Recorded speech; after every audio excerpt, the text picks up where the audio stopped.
But the people in this room had to come out twice, right? And how many of you would say it's harder to be a conservative and come out than it was to be gay and come out?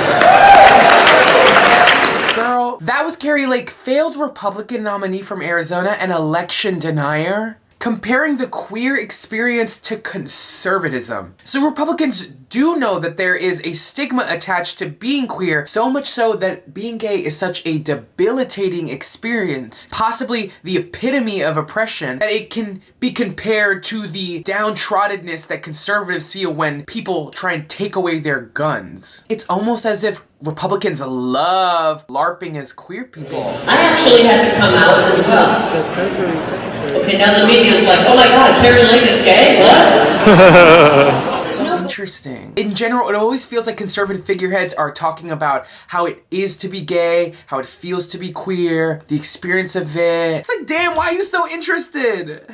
The fact is that the coming out experience is a delicate process of self-realization for a lot of queer folks, and only becomes difficult because of the social stigma attached to it. A social stigma that is almost completely fabricated by Republicans.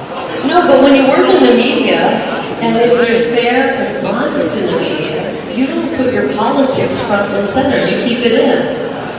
And so when I walked away from the media, and I was unshackled from that restriction of speaking my mind, and jumped into politics and could finally speak my mind, it was the most freeing, liberating thing ever.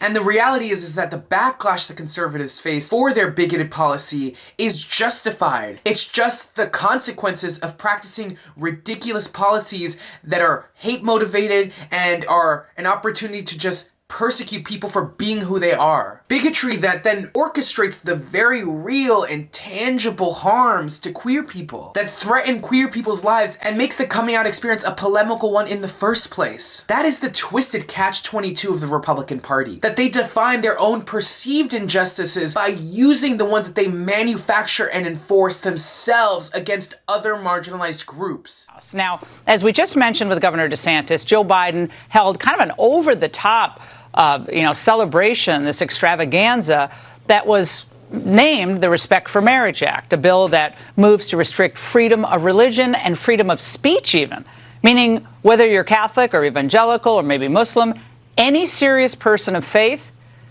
you will not necessarily have the rights tomorrow that you had yesterday.